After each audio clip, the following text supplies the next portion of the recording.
All right, the timer started, so it's time to go. We ready? Yeah, thank you. Thank you for your enthusiasm. If I had prizes, you'd get one. Welcome to Quickly Power Your App to handle millions with App Center's new mobile backend services. My name is John Wargo. This is my colleague Zakil Mohammed, and we are program managers on the App Center team. And we have a lot of cool and interesting information to share with you. If you signed up early for this session, like early when build registration a long time ago, you probably saw that somebody else by the name of Amanda Chu was supposed to be doing this presentation in my stead. She's the PM for the Auth service we're going to talk about. She ended up not being able to attend, but she's here in spirit. Hi, Amanda. So I'm going to do the best I can to deliver her slides for her. Now, I know what I'm doing, so don't worry, okay? But just in case, since I'm not the PM for Auth, where's Rajesh? Are you here? Oh, see, the BCD team is supposed to have a guy here. We're going to have a guy here answering questions if I don't know the answer to them, and I instructed him specifically to yell, "You're wrong," and then tell me the right answer if I say something wrong during the session. So if you hear that, that's what's going on. We all good? All right. So how many here are familiar with App Center? All right. How many of you love App Center? Okay, should be more hands, but okay. So if you know about the service today, and there's a few that aren't familiar with App Center, so I'm going to bore the rest of you for a few minutes, but it's mobile DevOps in the cloud. Our goal is to make mobile development 10 times easier, and we think we've done a pretty good job of it, although we've got a lot going on. So we've got build, test, and distribution in the cloud, and then we have other services like code push, diagnostics, analytics, and so on that allow you to build your app and get it out in production, and then things you can do with it outside. So build allows you to do the binary build of your application. Test allows you to test your mobile applications on the thousands of physical devices we have in a lab somewhere. Distribution allows you an easy way, or provides an easy way for you to deploy deploy versions of your applications to alpha testers, beta testers, and even app stores. Code Push is a really cool product. It was an open source project available for many years that enables you to push updates to mobile applications for React Native and Apache Cordova apps. So over-the-air updates of app updates without going through the app stores. It's really cool. It was an open source project. It's now just a free part of App Center. Diagnostics and analytics allow you to understand how an application is running in the wild. So it allows you to collect data about the application, how it's being used by the users, what path the users take to get to whatever they're doing in the application. And then diagnostics is specifically around, there's Rajesh, okay? You got your shouting voice ready? In case I say anything wrong? I told him about you already, dude, so you're good. And then diagnostics allows you to learn things about the application, on the slight chance that it ever crashes in production, okay? And then push gives you the ability to send notification messages to apps. So that's App Center today. And we spent a lot of time kind of putting this together from some different acquisitions Microsoft did and other capabilities that we had. And then we reached a point where we started listening more and more to our customers, and our customers started telling us they wanted more. So we did a bunch of surveys, we studied some analyst information and talked to a bunch of our developers, and we learned what services they were using in their existing apps. We learned what vendors they were using, what they were paying for, what they were used to getting for free, and so on. And we built a pretty good profile of what our typical customer looks like. And then we've set about starting to add those services to App Center. You're already in App Center, you've got a great relationship with us, it's doing things to make your life easier. If we start adding those services that you want to use in your app to it, then you get a better solution from Microsoft. And so that's what we're doing. So what we did yesterday was release an early preview of Auth and Data, and then last week we released some updates to Push. And the idea is that we're adding what we call MBaaS, Mobile Backend as a Service capabilities to App Center. And as you'll see later on today, that my expectation is that we'll continue to expand those going forward. And so we're going to talk about Auth and Data, but it's important to note that Auth and Data are they're in what we call early preview. So the engineering teams just started working on this a few months ago, but the idea was to get capabilities available to you that you can use in your mobile apps today. As what you'll see when I do my demos, and when Zakil does his demos, is that there might be a thing or two that's missing today in the UI. The SDKs may not be as robust as we ultimately want them to be, but what we're delivering in early preview is the ability for you to use these services in your apps today, fully supported from us, and we want to collect as much feedback from you about how these things should work, what additional capabilities we need to put in them, and so on. Okay, but that's the focus of today's session, plus a little bit of push magic at the end. So for Auth and Data Sync, Oh, and I didn't explain what Auth and Data Sync were. Well, I'll talk about that in a little bit. So for the Auth and Data services we're going to talk about today, we are launching with Android, iOS, and Xamarin support, but we expect to add, and it's not appearing very well down there, add support for React Native, .NET, and JavaScript. So App Center, for example, doesn't support JavaScript today, but we're hoping to support web applications with these technologies as well. So let's talk about App Center Auth. App Center Auth is I'm not going to say merger, but it's a partnership between the Azure AD B2C team and the Visual Studio App Center team. And when I say partnership, we did this together. We did this with them, okay? So it's not just us kind of putting a wrap around it and a shiny bow, and we actually did it in the trenches with them. So we feel we have a really robust and useful solution. And so for this preview release, I still haven't said what it is. So Auth gives developers the ability to authenticate their users within their applications using third-party identity providers like Microsoft, Google, Facebook. I missed one. Amazon? No. Is that what it is? No. Email and password. Yeah, thanks, Jacob. All right, and then we're building this on top of the robust and reliable capabilities from Azure AD B2C with billions of authentications a day, okay?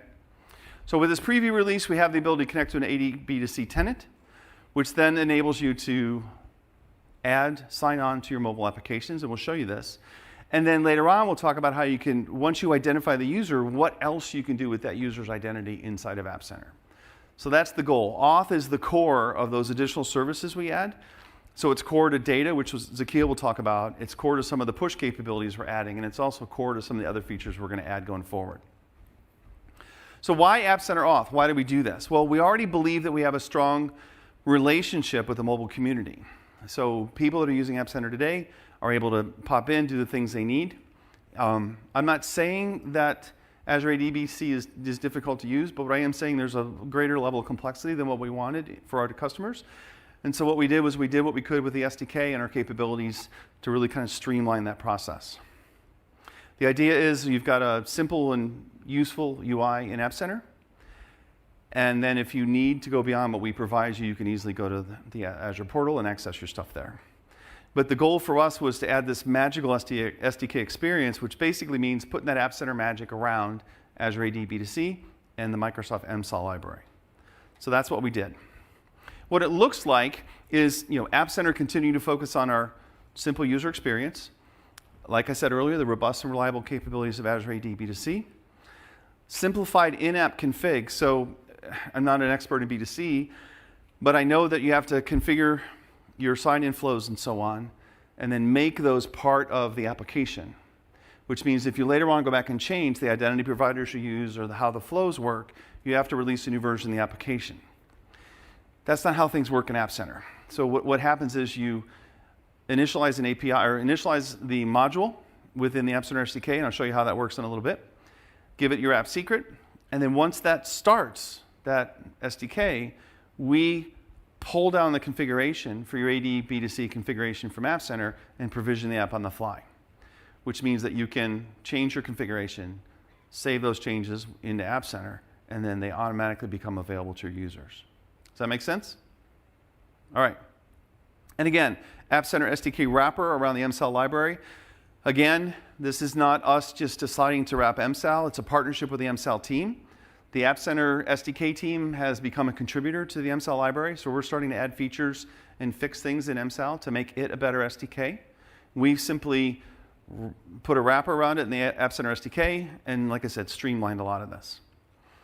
MSAL is Microsoft's authentication library, and then Azure AD B2C. Well, so MSAL displays the login UI, interacts with BC to manage credentials and so on. And then Azure AD B2C is what invokes a third-party identity provider and then manages validating the data comes back and passing it down to the App Center SDK. So you'll see a picture of this in a little bit. So let me kind of show you how this looks in, could you push number 7 for me there, Zakiel? Awesome. So if you look into Azure AD B2C, we have a B2C tenant. Oh, yeah. I'm guessing you want to see what's on my screen.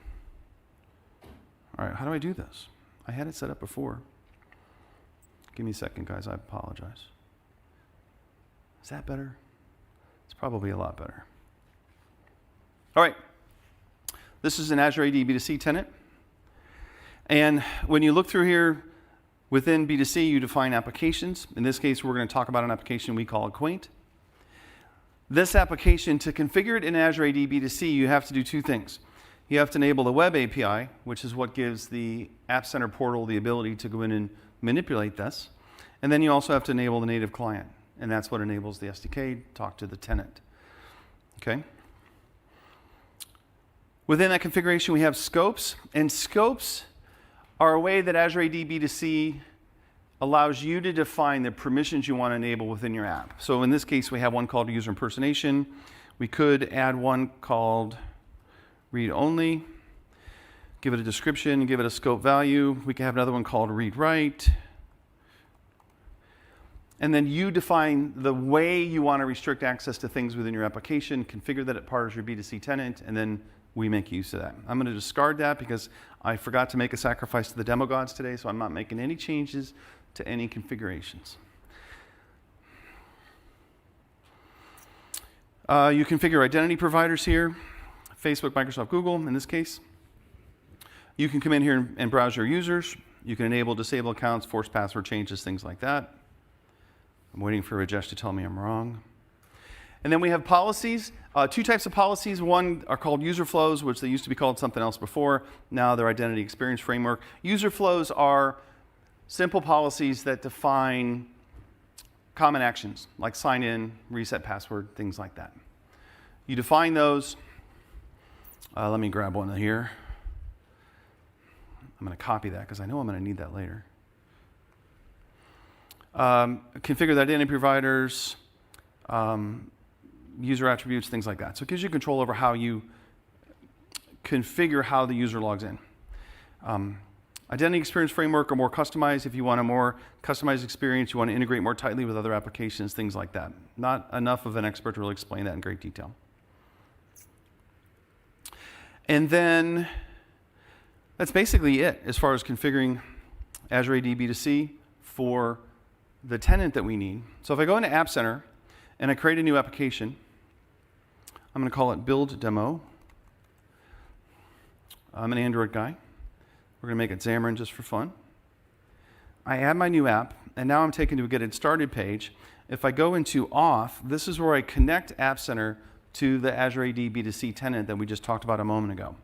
So I grab my subscription, and this is a change. Historically, App Center hasn't required subscriptions, but because we're using B2C for Auth and Cosmos DB for data, you're going to have to provide a subscription more quickly than you would have otherwise.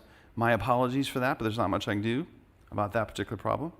So I select my subscription. Within my subscription, I could have one or more B2C tenants, so I'm going to select the tenant I want to use. And then I showed you how I had a definition for the application, which is here. And then the last piece of this, well, it's two parts. One is the scope. And today, I showed you earlier how you could have multiple scopes. So I had user impersonation, I could add read only, read write, whatever. The current version of this only supports selecting a single scope, but our expectation is that after build, we'll build that into the UI. And then it asked me for my sign-in policy, and this is where I said we were trying to get early preview out, and then we didn't necessarily finish all the UI. So the UI we needed to go pick this from B2C wasn't there yet. So I'm just going to paste this in and move on. I expect that this will disappear sometime in the near future. And then the last thing that happens is it prompts you, do you want to authorize App Center to access this B2C tenant? The two products, even though they're from the same company, don't necessarily have the relationship that allows us to just see everything over there. None of our customers would want that anyways. So you have to formally authorize App Center to access your B2C tenant. And with that in place, my configuration of this is done. This page gives you instructions on how to configure the SDK.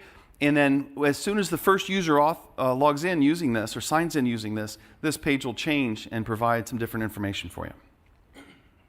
Could you hit number 5 for me, please? All right, so that's that.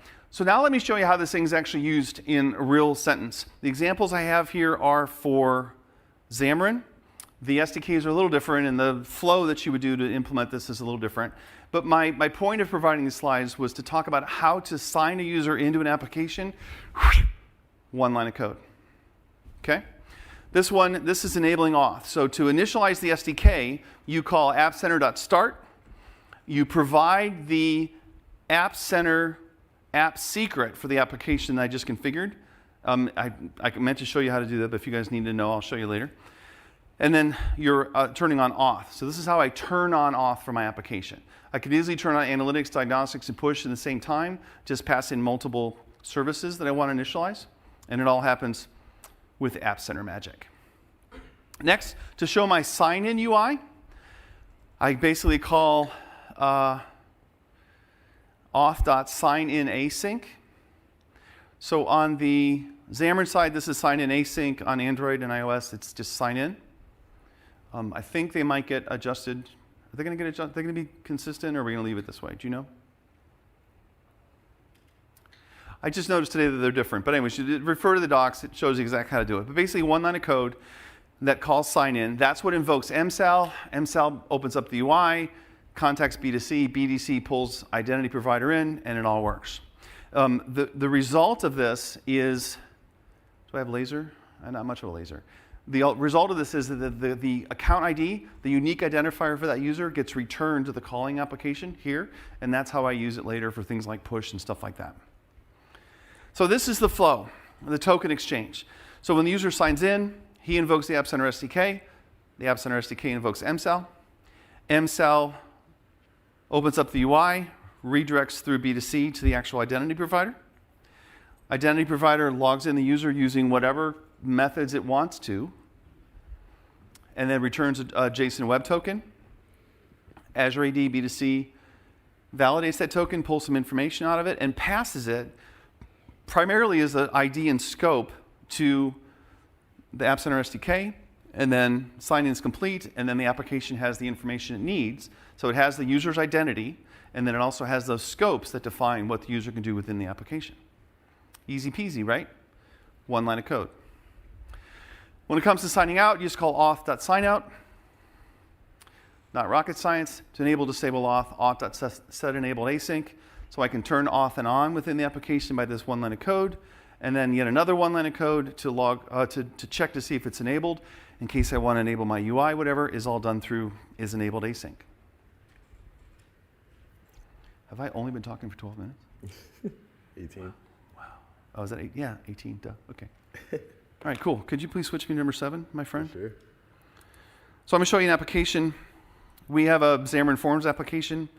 If you look at the code here, this is a little bit more complicated than the code you saw on my slides, because this is enabling and disabling components of the UI based on whether the user is logged in and not, right? So that's how you switch between the sign in button to the sign out button and so on. But really, it's not very complicated to do this auth. And then when I run the application, which happens to already be running, again, demo gods, I didn't want to tempt them. This is my application. It's called Acquaint. Allows me to basically track some contacts. And so what I do is I tap the sign in button. Yeah, no, not doing it. At this point, this is where we're seeing the MSAL login prompt, right? Allows me to pick from any of the providers I've configured for this app. You can configure 1. In this case, we've configured it for 3 just because we want to seem like we're flexible, because we are. I'm going to tap Google, type in my username. Yes, that actually is my email address. Could you go back to number 5 for a second? I don't want you to see my password. Not that I don't trust you, but I don't trust you.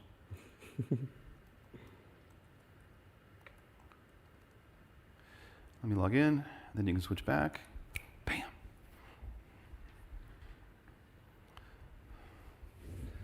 And I've logged in.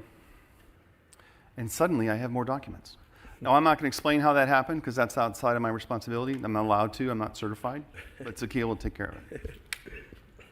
All right. Tis you. Awesome. I'm going to eat donuts in the back.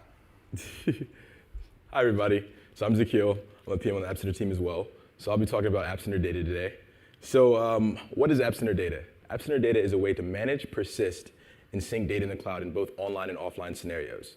So with App Center Data, we wanted to solve some of the biggest problems associated with data, namely persisting app data in the cloud and synchronizing across devices and platforms. So we know there's scenarios where someone may have one device and they have, well, two devices, and they want to see the same experience across those devices, so the continuity of that. And also, there's offline scenarios. You never know where your end user is going to be. So they could be in a situation where they have no connectivity. So traditionally, developers have had to build a system within their apps to account for offline scenarios. But we sprinkle that right into our SDK with easy use. In one line of code, you can have an offline experience for your application. App Center magic. App Center magic. And then, so as John mentioned, we're in preview release, early preview release, and we have two major functionalities for App Center Data. So the first is connecting an existing and provisioning a new Cosmos DB instance. So we make that a very easy process directly in the App Center portal. And then there's also client SDKs to control data.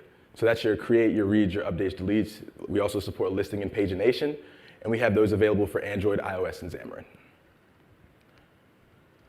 So how many people have heard of Cosmos DB?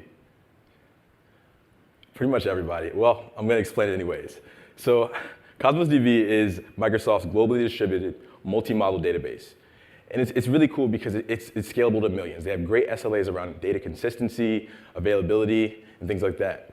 And it's also globally distributed. So you can deploy it to any Azure region and essentially that is close to your users and essentially have low latency because of that.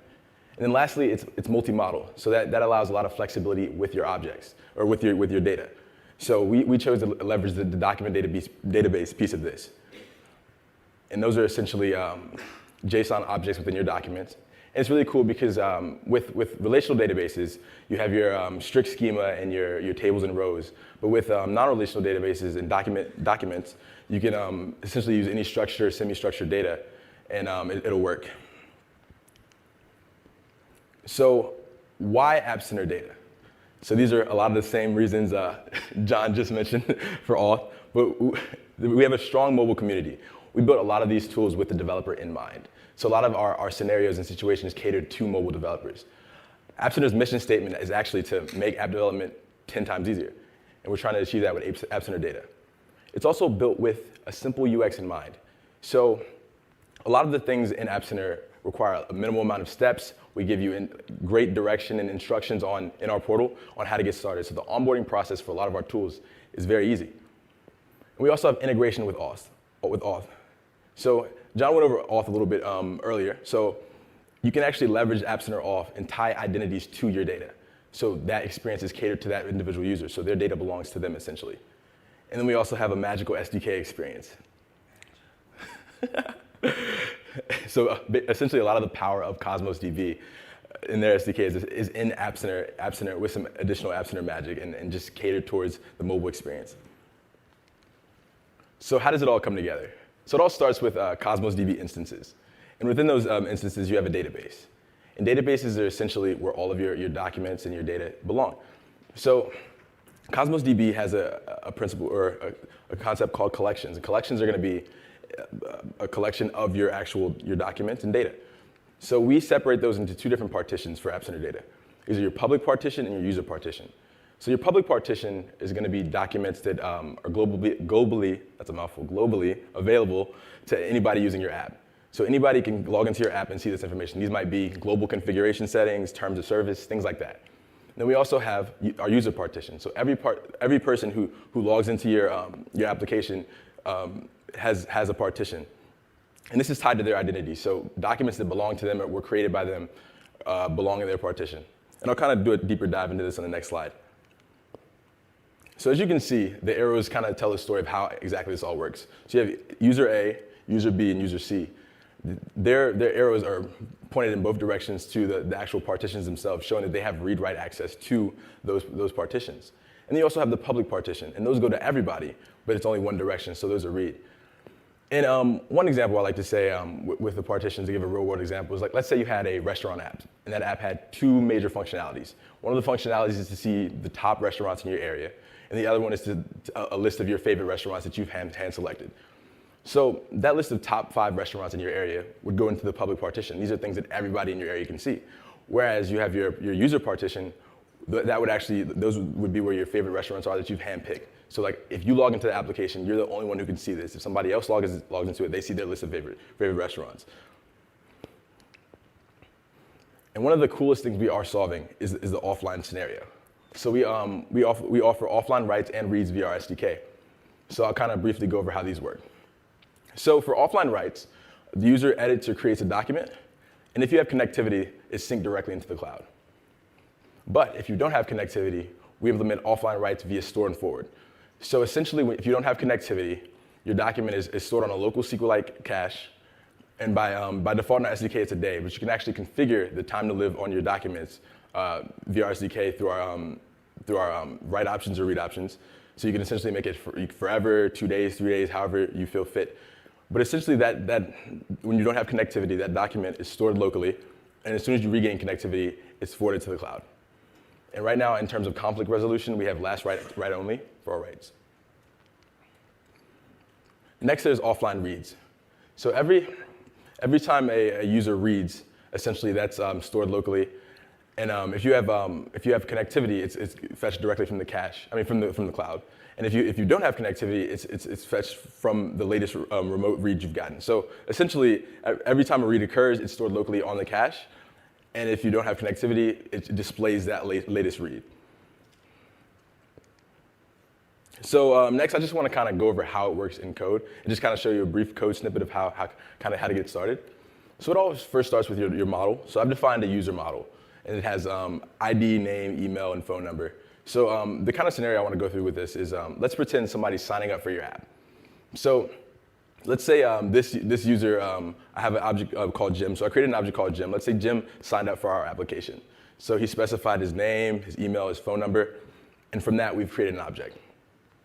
The next step would be creating an actual document that would be persisted into the cloud.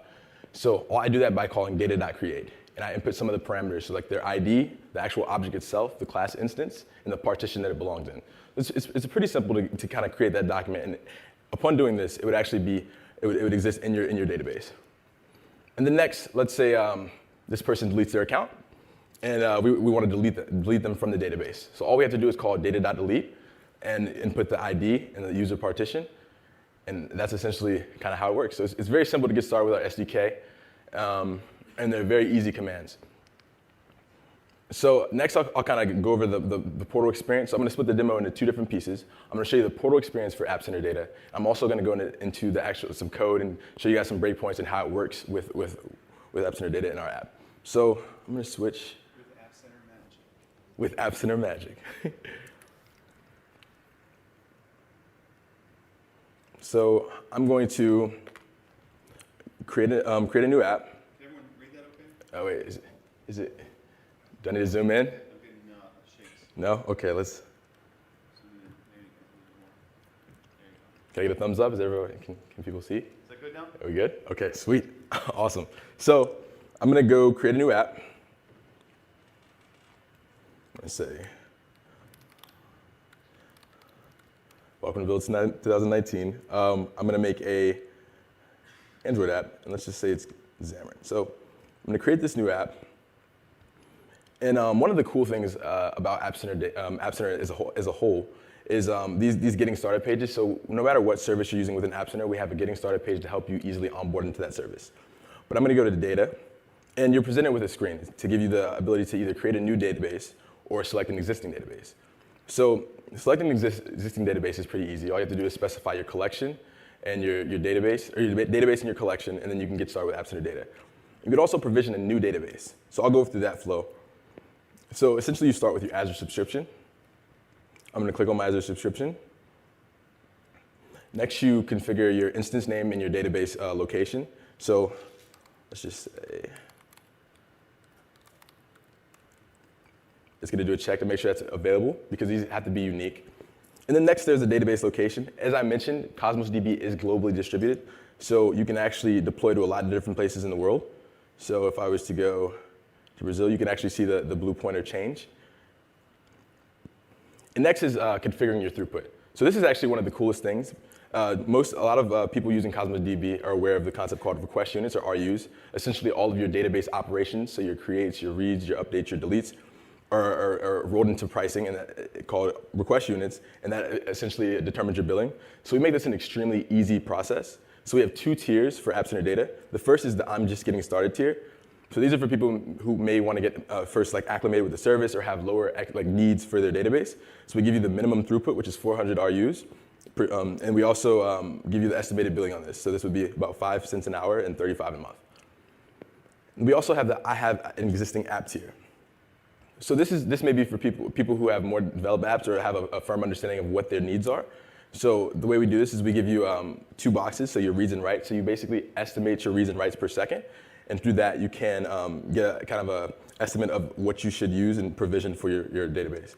So I'm going to put some numbers.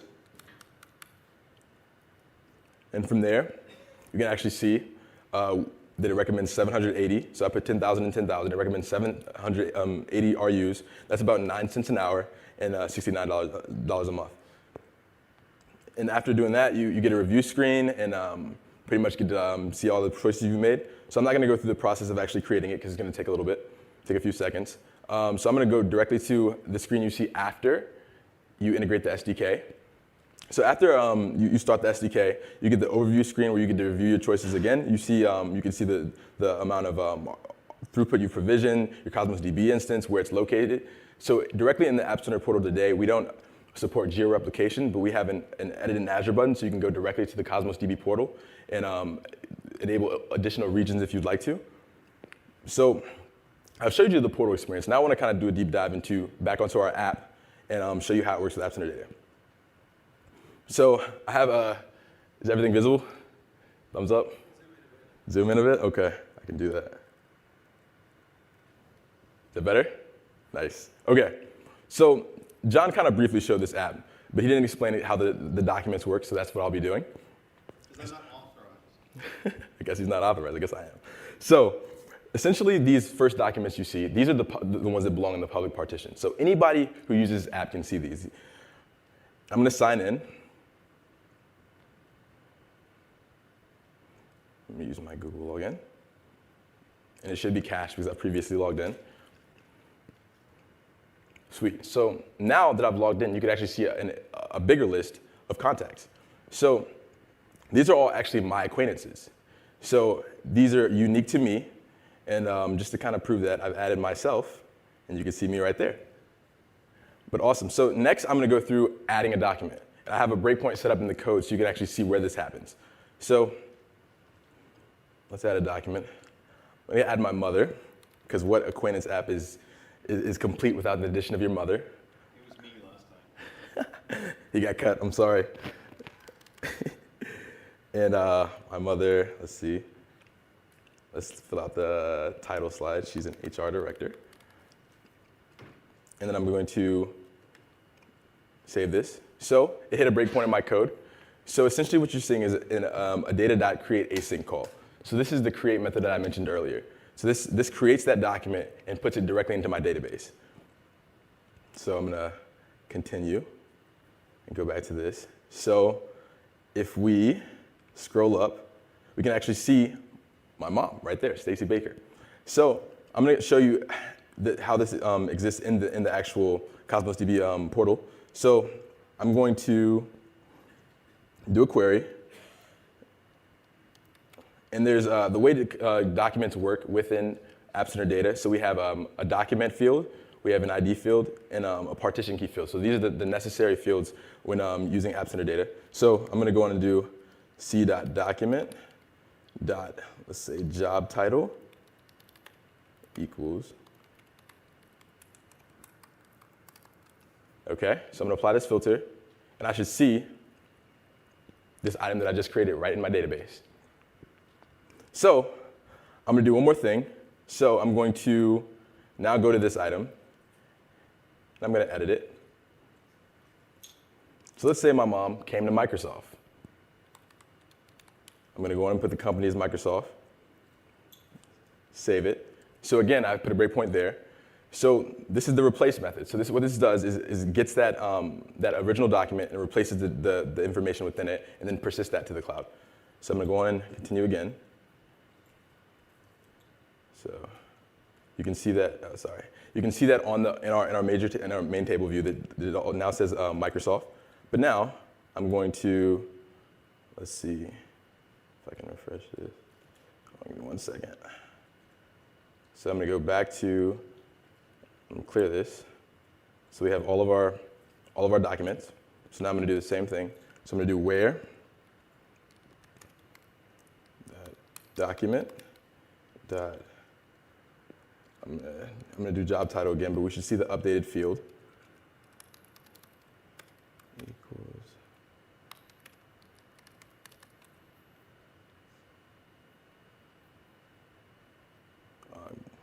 Make sure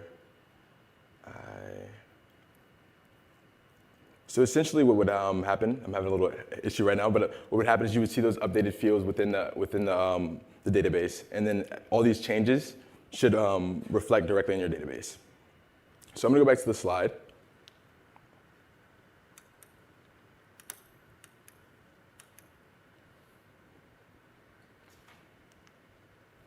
And pass it to John.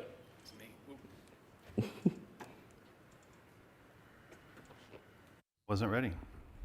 All right, so we've shown you what's in the early preview of Auth and Data today. Again, it's early preview. We know we want to do more with it, but you can start using it in your apps. It is a supported solution, supported by our dedicated support team. Going forward, on the roadmap for Auth, we know there's some things that developers need from us. So the first one is bring your own identity. So we added support for Auth. We have another way to do identity, which I'll tell you about in a couple minutes. But we ultimately know that our customers may be using some other provider, and so we want to support that as well. So we expect to add support for bring your own identity. Some of the stuff within the Azure portal was a little clunky because we didn't have all of our stuff figured out. We intend to enable you to create your own tenant. Right now, we expect the tenants already exist. We want to support our enterprise customers, so that means supporting AD as well as AD B2B scenarios. And then, like Zakil just showed with finding the data in Azure, we want to add the ability to browse users in App Center instead of forcing them to go to the Azure portal to do that. So that's our roadmap. We also, and this is what it looks like, seeing information about a user, details about the user and their phone and their stuff. We want to give you a browser to look at that data. I think next one's you, isn't it?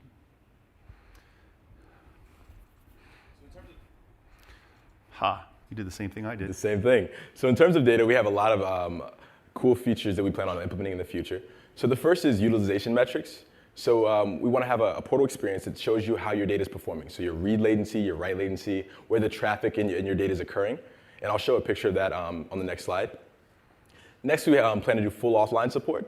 So we want to do offline support of all of our SDK calls. Right now, we support everything but list, and that's what we're working on next. And we also wanted to enhance our conflict resolution. So right now we support last write wins, but we want to actually enable developers to define behavior around that. And we also want to set up listeners to listen to changes in your data, and you can define behavior around that as well. The next big thing is user collaboration. So right now we have two different types of documents, public and private. We want to open and expand on that functionality and allow authenticated users to edit the same document. And then we have real-time syncing and updates. So using App Center Push and Signal R, we want to essentially give real-time changes and updates to your data. And then lastly, we have a Data Explorer, which is a portal experience in App Center that will enable you to completely have CRUD over your create, read, update, delete access over a lot of your documents within the App Center portal. So here's the utilization metrics screen. So as you can see various metrics and charts. You can see your read latency, your write latency, where your data is hitting the most traffic, your average requests. You can also monitor your pricing and your throughput. And then next we have our Data Explorer. So this is the view I mentioned on the previous slide that gives you create, read, update, and delete access on your data. So directly in the App Center portal, you can edit your data, check on your data, do several things, and query your data as well. So that's some of the cool things we have planned for the future. And as John mentioned, this is early preview, so a lot of we'd like feedback on this to make sure we're solving the right problems since we're so early in it. And we'll tell you how to give us feedback in a couple minutes. Yep. Don't just yell it at us across the room or anything. It's on you. Is it me? Yep. Awesome. All right, so like I mentioned, we talked to our customers, we listened to what they wanted. what they use in their mobile applications. And so we started with Auth and Data because those beyond analytics and diagnostics were in push were the things that our customers told us they wanted the most. Again, Auth and Data, early preview. Push has been in preview for some time. It's fairly feature complete.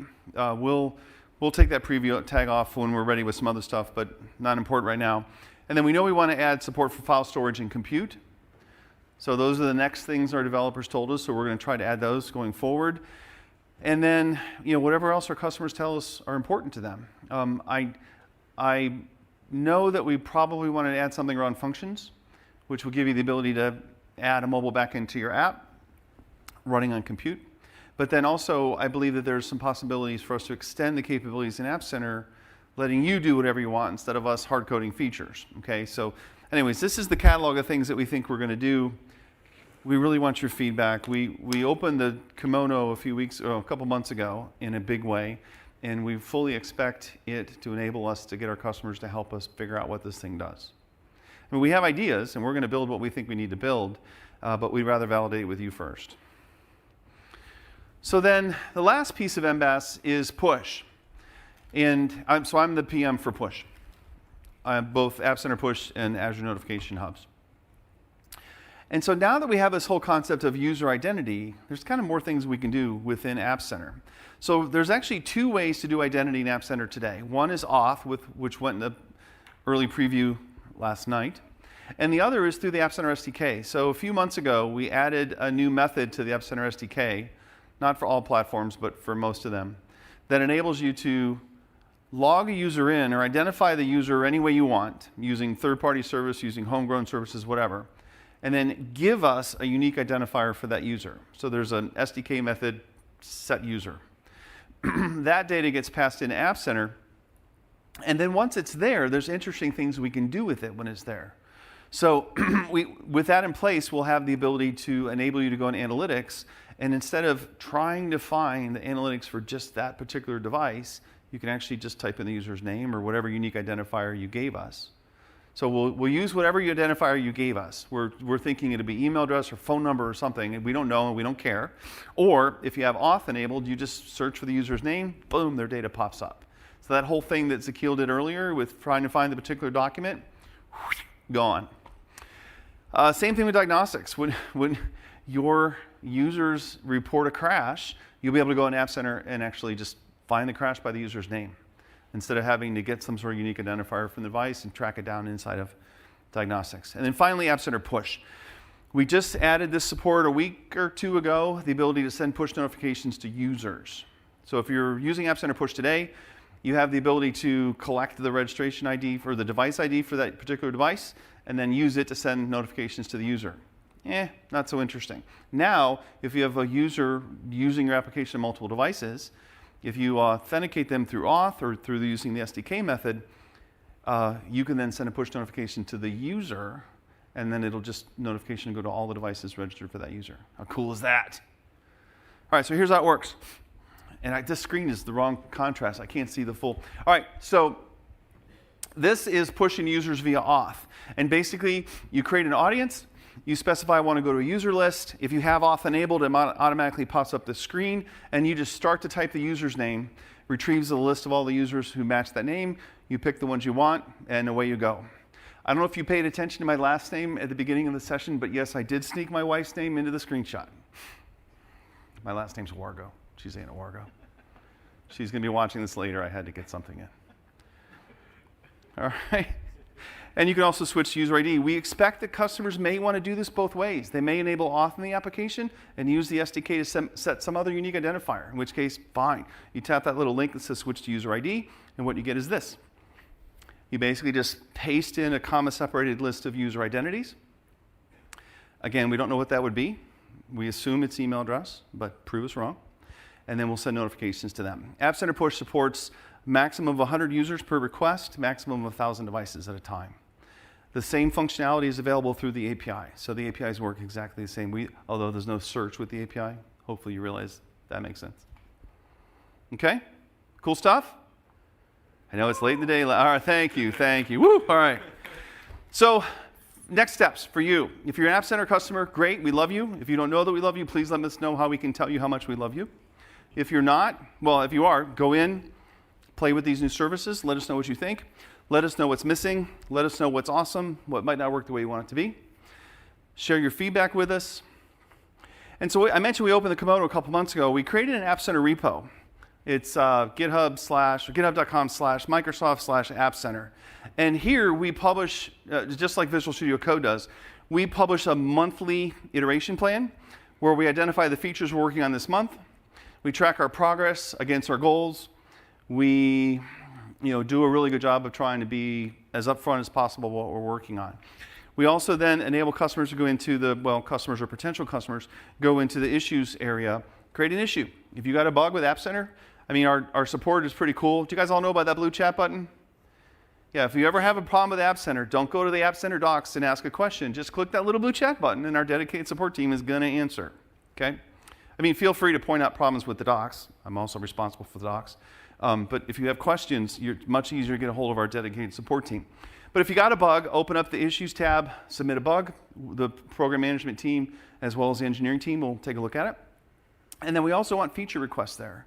And the general idea is that the more people vote for features, the higher the likelihood we'll actually implement them. So if there's some feature you want, put it in there. We'll talk about it with you, and we'll think about it, and we'll just kind of wait and see what if other customers tell us they want it. And then that certainly makes it clear to us it's something we need to do.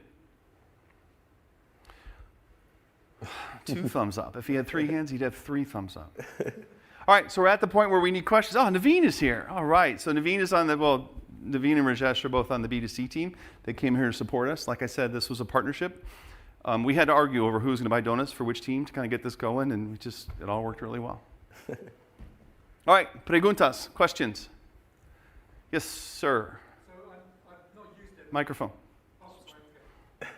I've not used it, but I know that there's this, I've just been Googling it. Azure Mobile Apps has some kind of offline sync capability. I'm wondering what the story is between what you guys are doing and what they're doing. Thank you. Yeah, we meant to mention that. So there's this thing called Azure Mobile Apps. It's part of Azure App Service. And it has an auth component, a push component, and a data sync component. And it basically enables you to configure the Azure pieces of it, gives you an SDK that enables all of that. I don't know if you know this or not, but we call it Zumo, Azure Mobile Apps. The Zumo team is actually part of App Center. The Zumo team announced that we were going to continue to support the SDKs on new devices and so on, but no future feature development was going to be done. And that's because those resources were building this. And so our expectation is that this is the way new applications are built with those capabilities. And then we are trying to figure out how we're going to manage the transition or whatever happens with the existing Zumo users. Does that make sense? Does that scare you? No, it's great to have a clear story. Okay, it's really crystal clear to us. So if you're not sure, let us know. But we love Zumo, and Zumo loves us. And we will continue to support it, but we wanted to switch to some more modern technologies and expand the abilities through Auth and things like that. So, yes, sir. A couple questions, please. It sounds a little bit like Firebase or Parse. Parse was awesome. Facebook killed it. But is that basically a fair assumption this is essentially like those? And when you do the offline part, this is just SQLite database being stored on iOS, Android, et cetera? Yep.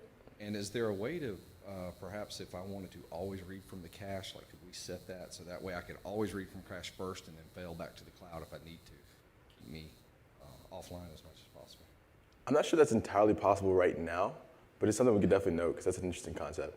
So Yeah, so it's not possible now. Sorry to talk over you, Mo. no, you're fine. You're fine. But so it's not possible now, but we know it's something we want to do. So our developer customers told us they want flexibility in how that works client side, and then we also know that we have to add flexibility around conflict resolution. We don't expect a lot of conflicts right now with the use cases that we're building for, but we know customers are going to start to use more and more complicated, sophisticated solutions, and we're going to have to step up the table in conflict resolution. So you will see enhancements in both areas there. Last question. No, you have to go to the back of the line and sort of. The difference between notification hubs and using this notification, are we almost equal at this point, or is there still some reason I should be using notification hubs? I'd rather have a private conversation about that. I would love to have a private conversation. So I also want to ask about graph notifications and how that compares to all this. okay. So I'm the PM for Push. I'm the new PM for Push. I took over in December. And so the App Center Push team and the Notification Hubs team are the same teams. So we inherited them. They are two different products. And so App Center is using some of Notification Hubs to send notifications, and some of it's doing it by itself.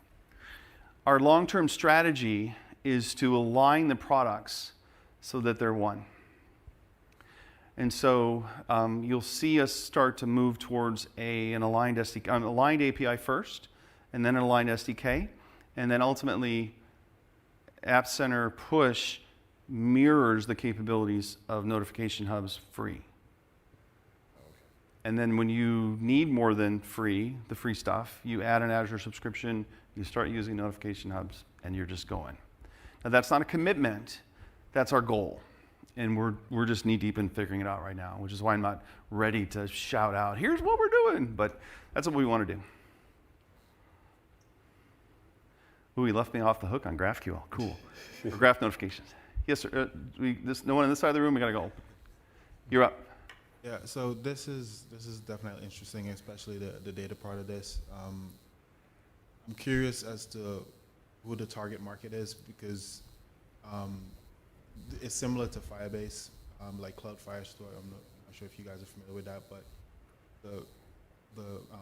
it's really easy to get started with Firebase because of the low cost when it comes to data. Is there any plans to make it maybe probably less expensive to get started with the data side of things? I know you're using Cosmos, but just it would be an easier on-ramp, I think. That's why I asked about the target market, because I know a lot of indie developers love to get started, and if they suddenly blow up, the power of Azure behind them, they know they can handle pretty much anything. But startup for this, I'm just curious about cost for that. So one of the big conversations we've been having with the Cosmos DB team is to figure out how we can implement a free tier. So that is one thing we are definitely looking into. And let me know when you're ready for me. you can go for it. Sorry. So, and the reason why I'm doing this is, so I joined the team about a year and a half ago, and I spent most of the last year planning for the MBaaS. And so he took over, Zakil owns DataSync, but I was doing all the research and stuff up front. So I know a tiny little bit more. So the two of you had asked questions about Firebase. And yes, Firebase is an easy solution to use. It's relatively free. And we are trying to offer similar services. Mostly because our customers told us they love us and they love Azure, but they're getting a solution someplace else. And so we're trying to accommodate the needs of our developers. It's true, because of our choice of Cosmos, there is a greater cost, but there's specific features and so on and capabilities of Cosmos that warrant that. And so there are customers asking us, would you be willing to do something like this with something like SQL Server or something like that, which would be less expensive? And yeah, we're trying to figure out how we want to address those needs. Yeah, I think that's definitely a direction that would be a competitive advantage if you did something like maybe even the serverless SQL Server. I think that's interesting. And maybe just some sensible defaults with Cosmos, like maybe not index everything, turn certain things off. Maybe that could reduce the cost. Another, I think, feature request would be, or at least a feature request for me would be integrating ML capabilities. I think as a mobile developer, being able to just, whether that's uploading a model or whatever, and looking at data within the portal is probably a killer feature for me. Well, and thank you for bringing that up. Do you mind if I take this one? Go for it. If you were in we did two sessions yesterday, one the day before, talking about using App Center to deploy ML models over the air. So if you think about it, so App Center delivers a build service, which you can use for build iOS, Android, Windows, and Mac OS apps. Okay. So IoT platforms and other things that might run an ML model, not a big brain exercise to extend that to that. And then we have Code Push, which enables you to push application updates over the air to mobile devices. Not a big stretch of the imagination to actually deploy ML models, for example, over the air to devices. And so we did two sessions where we showed a prototype that we did that actually does that. Delivers ML models over the air to the devices. So anyways, the long answer is that, yeah, we hear you and we want to start doing more and more. We're just kind of do it in baby steps. So we picked the top 4 things that our customers asked us for. Honestly, the things our customers are using other services for, They might not be getting it from Azure, and we're going to build those first and then see where it goes. But ML is actually something, is absolutely something we want to do. And like I said, we have prototypes that prove it. Really specific question, sorry. I was wondering if for the BDC integration, whether the refresh token flow is supported? He Yes. said, Naveen says yes. Yes, great. My other question was, if I have a background process that basically wants to write documents that I can distribute to my users, is that supported use case? Just daily updates, and then those documents get propagated to my users? So yeah, I actually think you can do that. So the cool thing about it is you can use both the Cosmos DB SDK and the App Center SDK. So I think if you actually use those both, you can definitely do that. Sweet. Okay. I think public is in there today, but user docs isn't in our SDK. Is that true? Oh yeah, public is not in our SDK. Yeah. Yes. I had a question about pricing. So when I build on App Center, it costs me more than when I build through DevOps to push it to App Center. Will that ever be tied up to your accounts? I have like a professional account, so if I build on DevOps and make it push, that's cheaper than building it through App Center. I don't understand why I have to pay different. Yeah, I wasn't aware that there was a difference, so I don't know the answer to that question. I'm sorry, that's another one I can't answer. Well, I mean, where do I go to talk to? I have 2 questions like that. Well, the booth would have been a good place, but it's going to closes at 6. So there's one of our engineering leads is down there, and some other folks, including Jacob. I'm sorry. Yeah, there's a in the expo. There's a App Center. Sorry.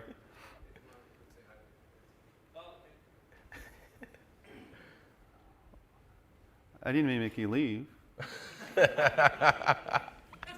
He's going downstairs to get his answer. I love it. All right, somebody else, anybody else? We gotta throw Zakil under the bus. You have to ask him a question he can't answer. Oh, here he comes. He's ready. He's my plant.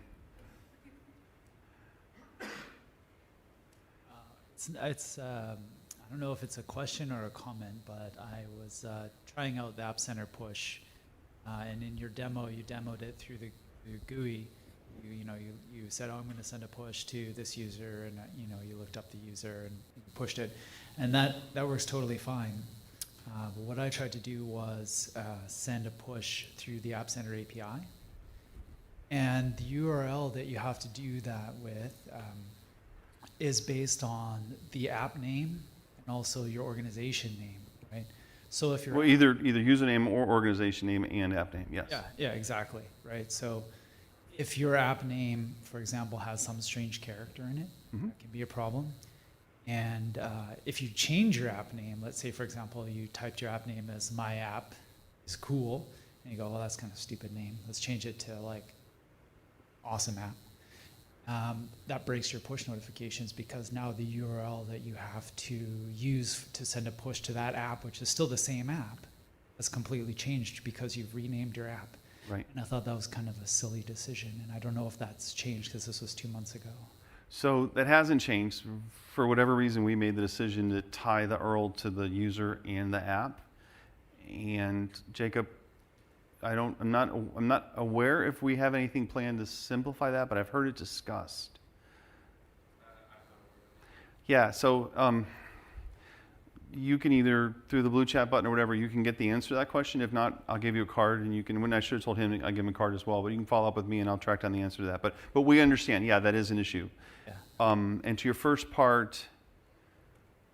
The first part of your question or comment? Well, it's basically like if you change the name of if you change the name of your organization or you change the name of your app, you completely break push notifications for your app, which means it seems really silly. I don't know what use a GUID or something like that. Yeah, we're aware of it, and we're aware of it. I'm just not sure what the solution is. I know we've discussed enabling a GUID for that, and I don't know what the status of that is. Because that affects all the APIs. Because it's all the same. It's totally, I understand it. It's just part of the App Center API. It's not specific to push. It's just how I found this problem was the first part was if you have strange characters, you can still escape those. Yeah, you can. It's just, it's not obvious. Just annoying. You'd rather have something else. Yeah. Okay. Exactly. Awesome. We have 27 seconds. Good use of your time, bad use of your time? I had 2 thumbs up earlier, but are we 3 thumbs? 4, 5, 6, 20, 8? All right, thank you guys. Thank you everybody for joining us. We really appreciate our time. Thank you.